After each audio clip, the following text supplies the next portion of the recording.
Halo, salam sejahtera untuk kita semua. Perkenalkan, saya Selamat Zebua.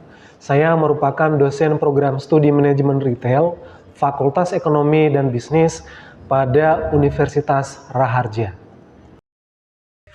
Mata kuliah yang saya ampu antara lain pengenalan retail, manajemen produk dan jasa, bisnis digital dan intelijensi bisnis, komunikasi bisnis, digital marketing, e-retailing 1, e-commerce, pengantar ekonomi mikro, dan pengantar ekonomi makro. Pada kesempatan kali ini, saya akan menjelaskan teknik perkuliahan pada salah satu mata kuliah yang saya ampu, yakni manajemen retail. Mata kuliah ini memberikan pemahaman kepada mahasiswa mengenai konsep-konsep manajemen retail. Mahasiswa diharapkan mampu melakukan perencanaan sehingga dapat melaksanakan dan mengelola konsep-konsep bisnis manajemen retail. Dalam keseluruhan pembelajaran mata kuliah ini, mahasiswa akan membahas mengenai konsep, definisi, fungsi, tipe, dan pentingnya serta tren pembelajaran manajemen retail. Kemudian, mahasiswa menganalisis perilaku konsumen retail, faktor-faktor yang mempengaruhinya, serta proses pengambilan keputusan konsumen retail. Kemampuan untuk melakukan segmentasi pasar dan mendesain strategi pasar dalam bisnis retail akan dilakukan secara serius. Selain kemampuan menganalisis lingkungan bisnis retail, menentukan lokasi retail, menentukan harga dan merchandise, serta komunikasi dengan pelanggan, akan diberikan keterampilan kepada mahasiswa untuk mengelola hubungan dengan pelanggan, sumber daya manusia, serta mengelola sumber keuangan dalam bisnis retail. Kemampuan yang diharapkan dari mata kuliah ini adalah mahasiswa mampu mengetahui teori dan konsep dasar ilmu manajemen bisnis retail, serta mampu mengimplementasikannya dalam perencanaan serta pengembangan bisnis retail dengan memanfaatkan teknologi informasi yang ada hingga tahap evaluasi, yakni mampu menjelaskan, mempraktekkan, dan menganalisis bisnis retail untuk mendorong perkembangan bisnis retail. Selanjutnya, materi pembelajaran dalam mata kuliah manajemen retail antara lain pengertian manajemen retail, strategi pemasaran, sumber daya manusia, dan keuangan retail. Yang kedua, pemilihan lokasi bisnis retail dan persediaan barang atau inventory. Yang ketiga, pembelian barang dagangan, penetapan harga, serta desain tata letak barang. Yang terakhir, layanan dalam bisnis retail dan sistem antrian, serta keluhan konsumen. Sistem pembelajaran dan metode pembelajaran pada mata kuliah ini dilakukan dengan 3 cara. Yang pertama adalah delivery, di mana saya harus melakukan ceramah secara tatap muka di kelas. Yang kedua adalah interaktif, di mana saya harus melakukan interaksi dengan mahasiswa secara keseluruhan. Dan yang ketiga adalah assessment, di mana saya harus memberikan penilaian kepada mahasiswa yang aktif dalam setiap pertemuan. Kemudian, sistem penilaian dalam mata kuliah ini terbagi beberapa. Pertama adalah kehadiran sebesar 10%, keaktifan sebesar 15%, mengerjakan tugas dan kuis sebesar 20%, kemudian UTS sebesar 25%, dan UAS sebesar 30%. Yang terakhir, seluruh ketentuan ini akan diberikan kepada mahasiswa pada pertemuan pertama melalui penjelasan kontrak perkuliahan yang tertuang di dalam RPS agar mahasiswa mengerti dan memahami hak dan kewajibannya selama perkuliahan dalam satu semester. Oke, Assalamualaikum warahmatullahi wabarakatuh. Waalaikumsalam warahmatullahi wabarakatuh. Selamat pagi, salam sejahtera untuk kita semua. Pada pertemuan ke-12 ini kita akan membahas mengenai kualitas layanan dan bisnis retail. Pada pertemuan sebelumnya ada yang masih ingat? Yang kita bahas ada yang masih ingat? Nggak ada. Pertemuan sebelumnya kita membahas tentang harga pada bisnis retail. Ya, harga pada bisnis retail. Nah, sekarang kita membahas mengenai kualitas layanan pada bisnis retail. Ya. Apa itu kualitas layanan dalam bisnis retail? Sering sekali kita jumpai pada retail yang kita lihat ya, biasanya sering terjadi interaksi seperti ini. Ya. Kalau Anda pergi berbelanja ke Indomaret, Alfamart, biasanya sering terjadi interaksi seperti ini. Pertanyaannya adalah, apa yang ingin Anda harapkan atau apa yang ingin Anda ekspektasikan kepada pelanggan, kepada petugas? Biasanya apa yang ingin Anda harapkan pada saat Anda melakukan transaksi? Tentu saja pasti Anda menginginkan pelayanan cepat, ya kan? Proses pelayanan cepat. Kemudian Anda ingin mendapatkan informasi produk dengan jelas. Anda ingin mendapatkan informasi komunikasi yang interaktif dengan customer, dengan petugas. Ya. Nah, gambar ini sering terjadi di berbagai tempat dan sering kali juga kita mengalami hal yang kurang baik. Apa saja yang kurang baik? Misalkan waitersnya atau petugasnya atau kasirnya tidak komunikatif dengan baik, memiliki pertanyaan jutek, misalkan, atau tidak komunikatif dengan sopan dan seterusnya.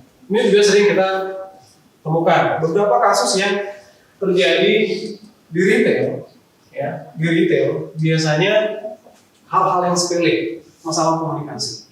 Ya. Karena tidak adaptif, kemudian menimbulkan persepsi bagi banyak konsumen.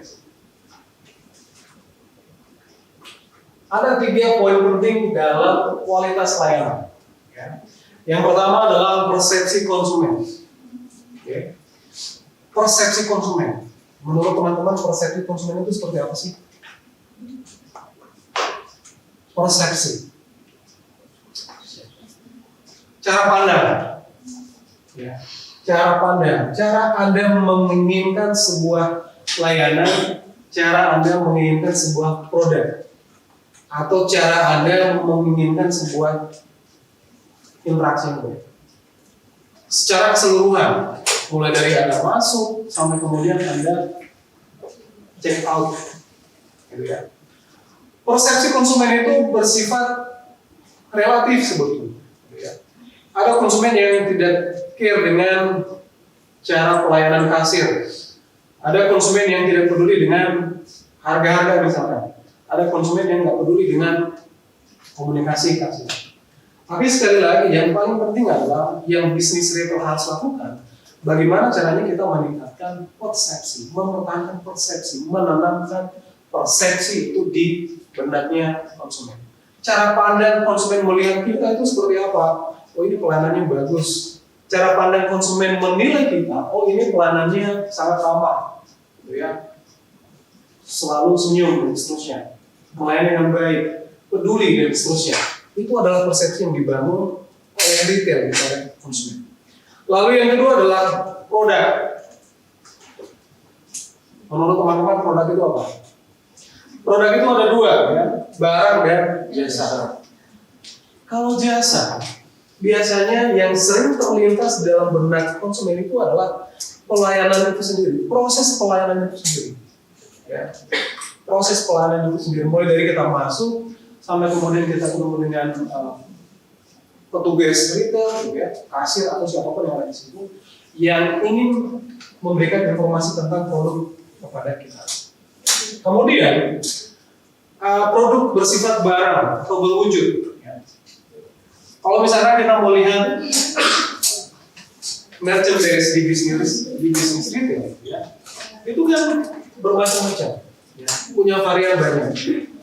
Nah, kenapa konsumen lebih concern kepada retail yang punya merchandise dalam jumlah yang banyak atau dalam jumlah yang lengkap? Kenapa? Karena konsumen menginginkan tidak ada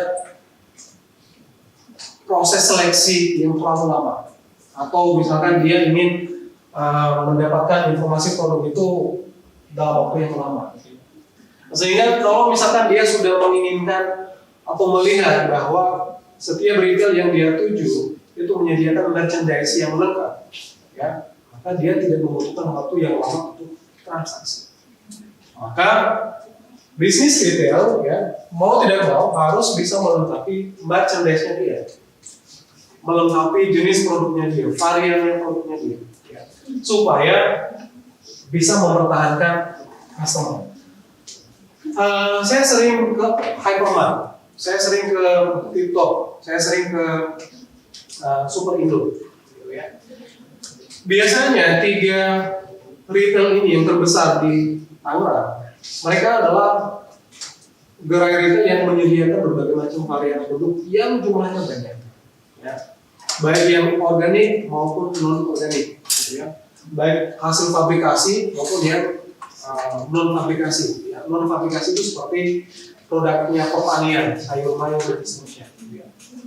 Nah, itu adalah pilihan-pilihan kita bagi konsumen untuk terus resistensi bertahan terhadap gerai retail tertentu. Dan yang terakhir adalah proses. Teman-teman harus ingat bahwa ketika kita belanja di retail atau di gerai retail, ya, kita ingat bahwa proses yang paling bosan adalah menunggu antrian di kasir. Iya kan?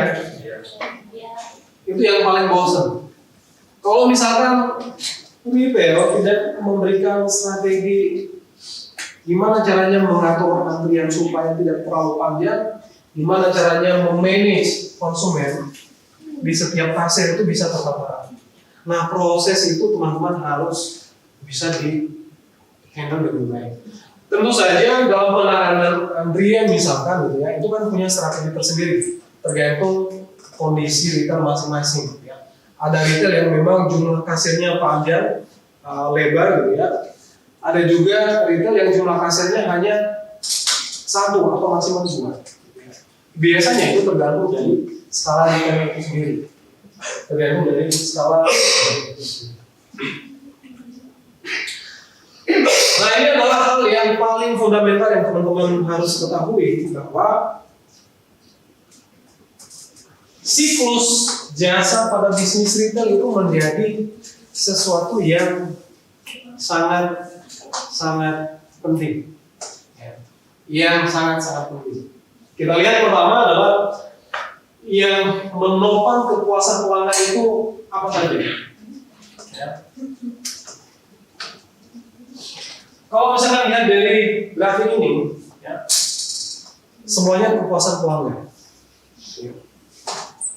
Mau kepuasan pelanggan dari sisi manapun, kita selalu mengatakan bahwa pelanggan lah yang paling utama. Apakah dari sisi harga, dari sisi proses pelayanan, dari sisi lokasi misalkan, dari sisi kebersihan, nanti ada atribut-atribut yang harus disediakan oleh kita. Ada 11. Nah, sekarang kalau misalkan kita lihat bahwa segala sudut atau segala sisi yang akan kita berikan kepada konsumen, itu muaranya adalah kepuasan konsumen.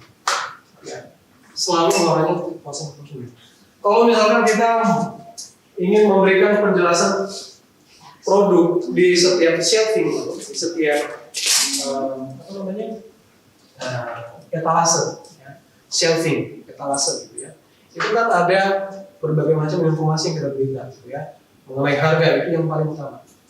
Harus memberikan kepastian harga. Kenapa? Karena konsumen itu menginginkan harga yang pasti. Ketika saya belanja atau Anda belanja, gitu ya, selalu melihat harga di setiap shelving, gitu ya. Jangan sampai kita membuat konsumen bingung dan dia mencari cukup lama untuk informasi harga. Kemudian proses pemilihan produk.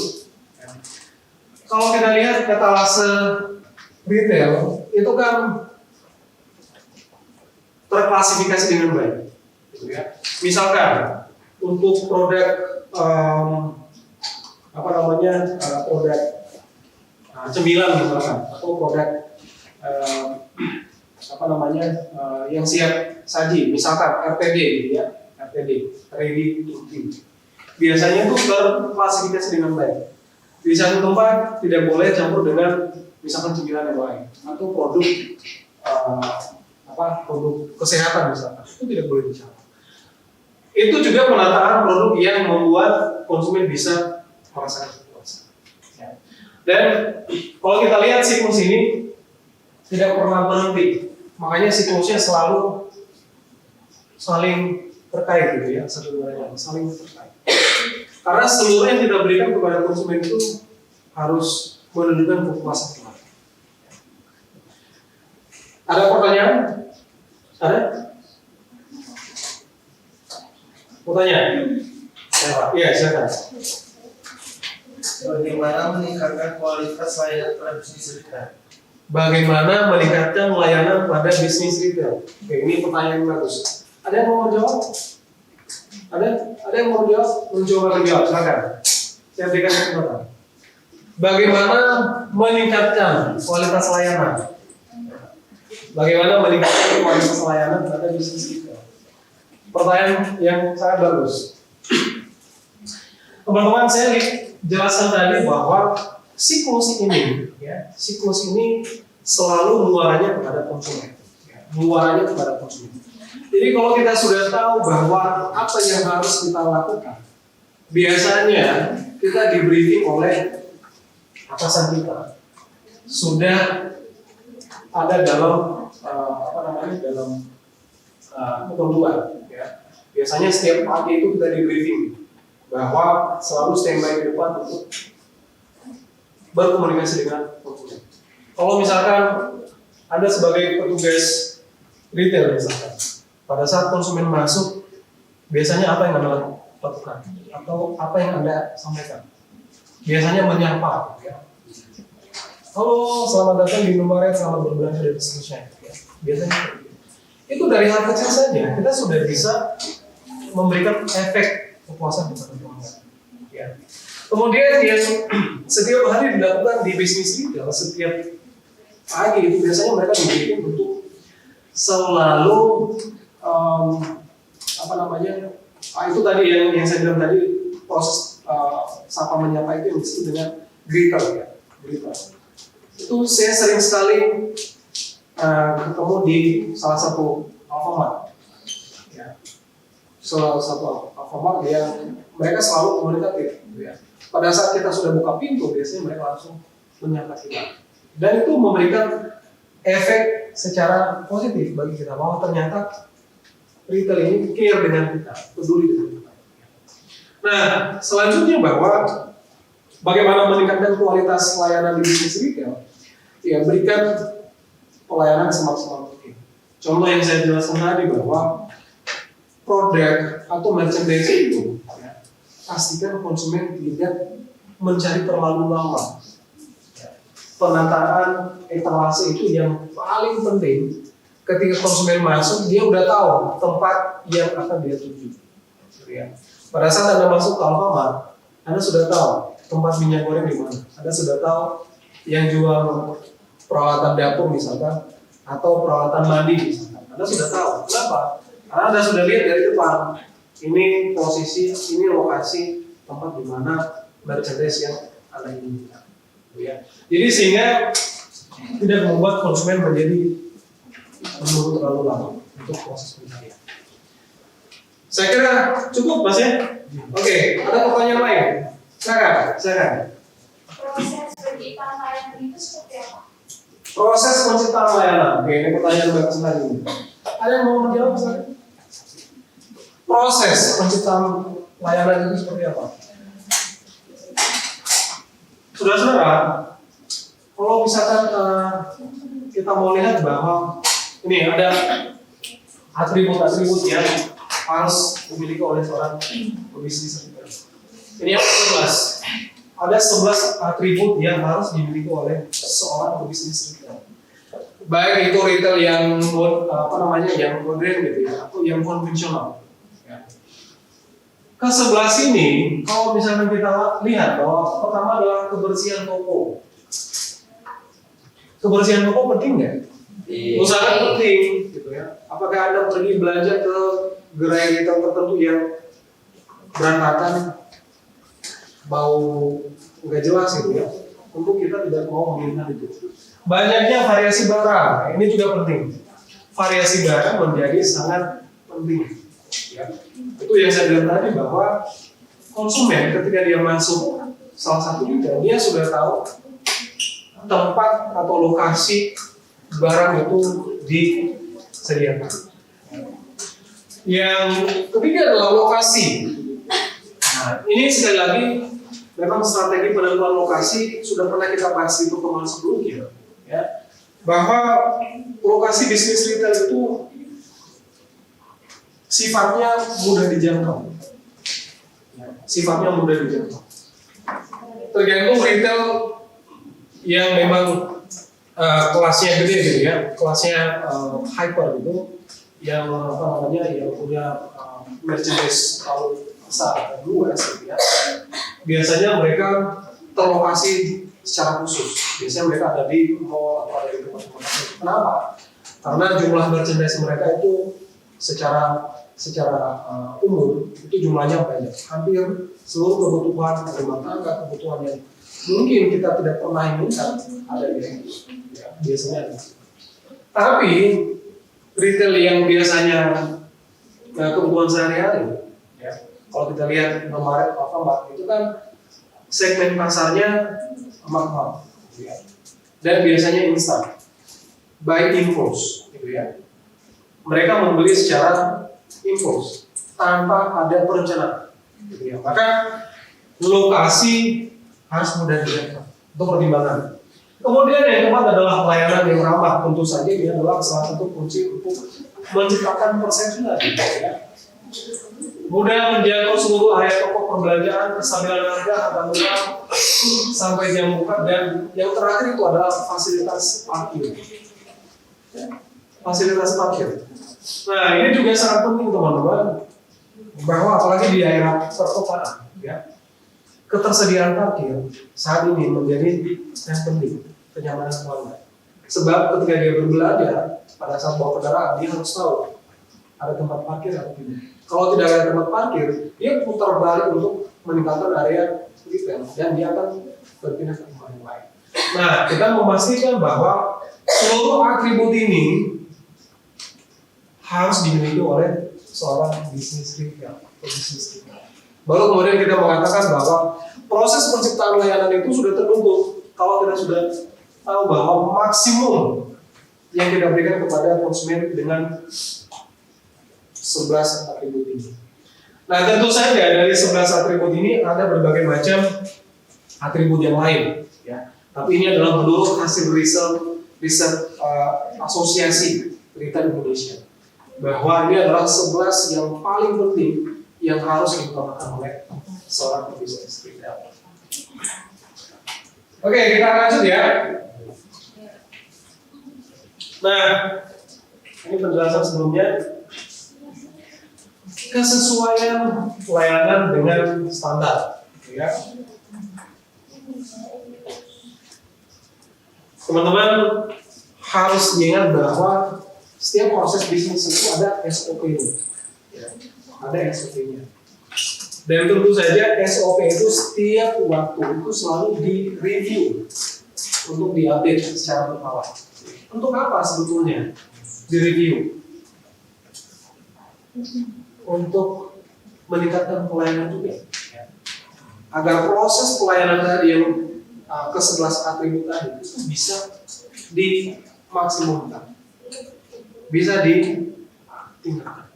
Sebab kalau tidak, maka kita akan ketinggalan, ya. Apalagi di era kecerdasan buatan saat ini, ya. Setiap waktu selalu ada perubahan. Selalu ada perubahan. Dan kita harus selalu update. Ya. Nah, biasanya standar layanan ini biasanya sangat formatif sekali. Ya. Sangat formatif sekali. Oleh karena itu jangan sampai kemudian standar-standar seperti memberikan pelatihan, menyediakan komunikasi, memotivasi karyawan itu hal yang sangat penting. Oke, nah teman-teman, saya kira sudah cukup ya. Ini ada soal latihan, ya. Soal latihan silakan teman-teman kerjakan di rumah.